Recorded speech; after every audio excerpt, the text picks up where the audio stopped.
Okay, now what we need to do, we've got the face done, we've got that on different layers here, and we need to do the hair, and we need to do some other shapes here that are not easily made with a geometric shape. So yeah, this is a really kind of down and dirty way of showing you, but I am going to kind of stick to my guns here, and I'm going to show you the right way versus using a lasso tool and some other things to do this hair. I want you to, if you can master the pen tool, then you're going to be able to master Photoshop as well as Illustrator, and you're going to be able to draw almost anything at that point. So I really want to show you this, and I know it's absolutely frustrating to start off with. I think this is why people sometimes hate Illustrator, because they just can't get the pen tool. And but if just stay the course and try to figure this pen out, and then it's going to become second nature, and you're going to be able to draw anything. So what I want to do is, again, I want to reduce my opacity so I can see my hair here, and then what we're going to do is make a new layer, and I'm going to go ahead and call that hair right off the bat.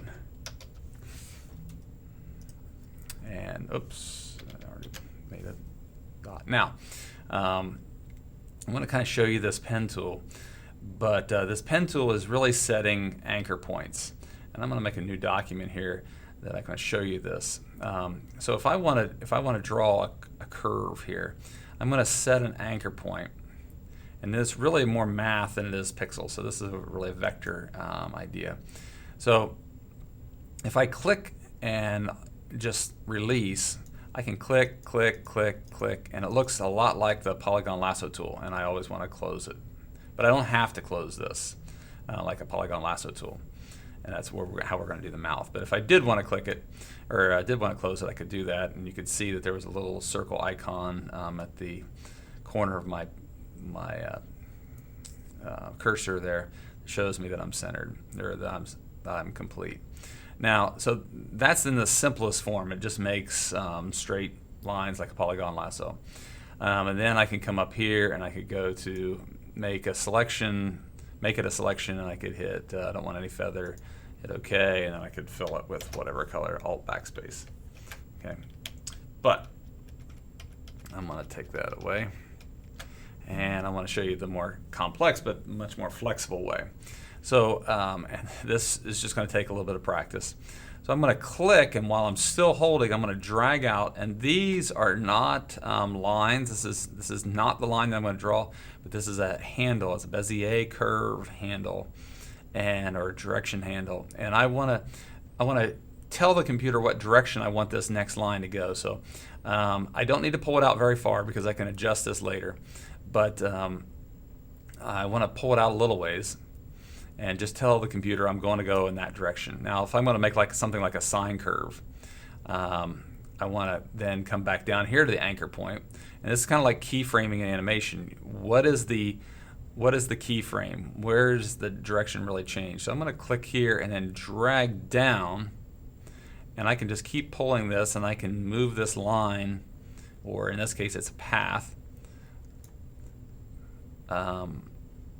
out. And then if I want to make the bottom side of the sine curve, I want to click and drag up, and I can modify that. Now, if these aren't in the right place, then I need to go to this other tool.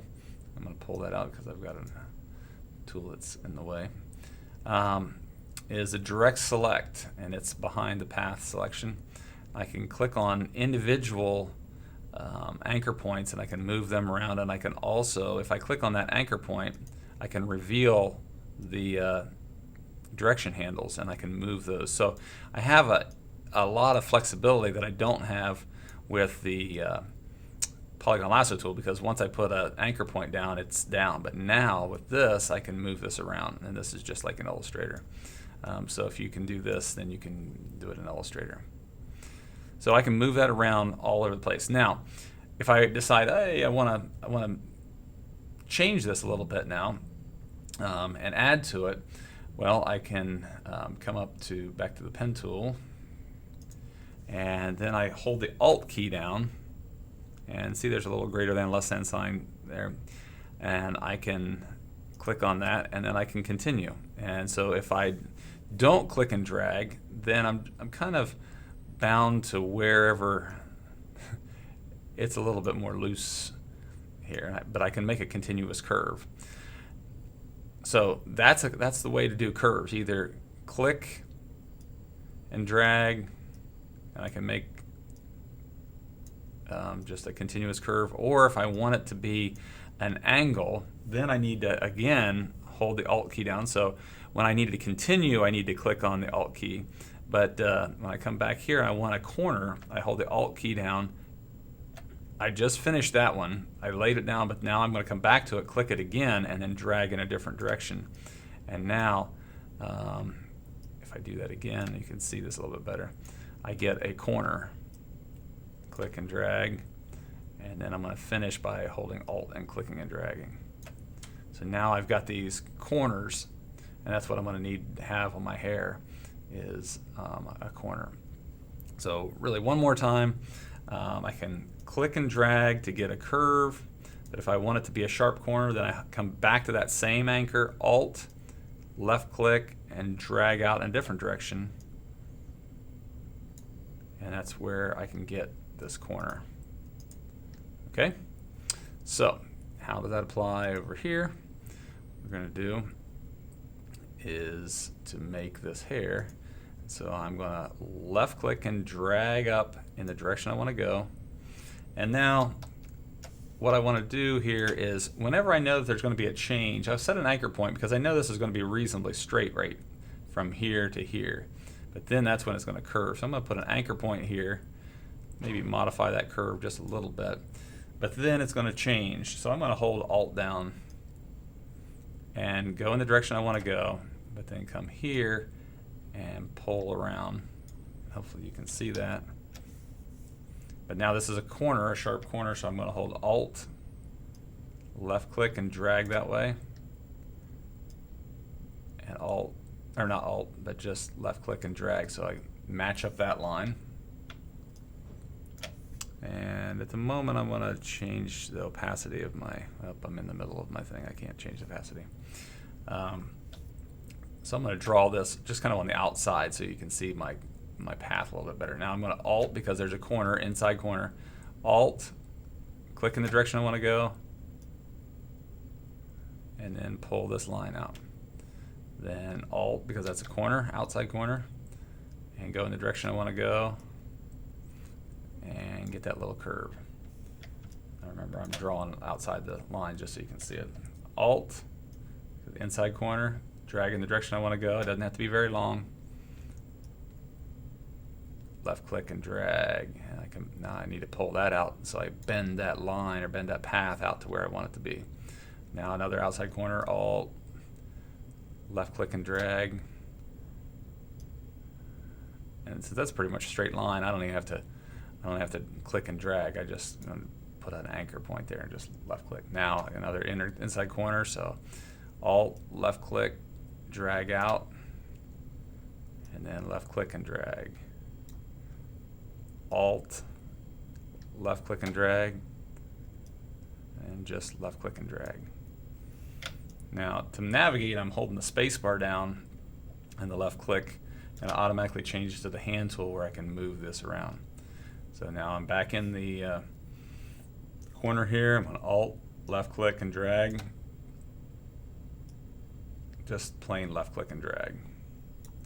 Alt, left click and drag. Plain left click and drag. Alt, left click and drag. Plain left click and drag. Alt, left click and drag.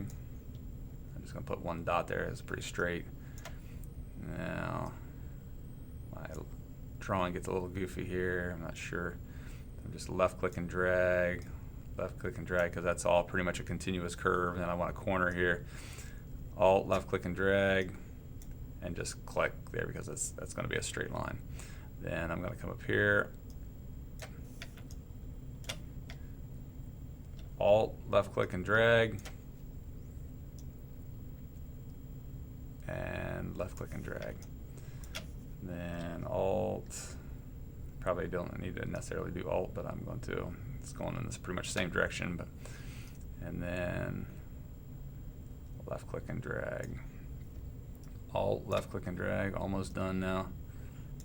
And I'm gonna come back around here and just left click and drag again because I've got this kind of just smooth continuous curve, and then one line, just one click, and then I'm gonna just click over here and you can see my cursor changes to a little open circle. That means I'm completing the circle, and look what happened. It bends it because this line's going this way and this line's going that way. So I do need that Alt left click, and then Alt left click again, and that will make a nice straight line. So I've got this path here, and what I can do then is I could, if I need to modify something, I can take my direct select, click on the path, and then if I decide I need to change this, I can make it a little more Johnny Bravo, a little straighter lines, or I can make it a little bit more, a little more curved. I can move these around. I can also grab the direction handles and change this curve. So I have a lot of flexibility here. Once I'm done, then go back to the pen tool, and then I can make it a selection, or I could make it a shape. I'm just going to make it a selection right now. And because I wanted to show you this one more time, if you need to feather this, if you want to make it smooth for whatever reason, then I could add a feather right now. In this case, I want it to be straight line, so I'm not going to, but I could. So I am not showing you every eventuality and every use of this pen tool. I'm trying to get you through this this project here and help you to feel comfortable with it. But there's a bunch to learn, and you're going to have to go out on YouTube and do that. So I'm going to hit OK, and there's my selection, and I'm going to choose a color, and let's make him a little bit more blonde here. Nice little yellow. Alt backspace, fills, and I'm on the wrong layer, so I need to make sure I'm on the hair layer. Good thing I had it locked, and Alt backspace, and then Control D is deselect, and that is the hair. And in the next one we'll finish up the other facial features.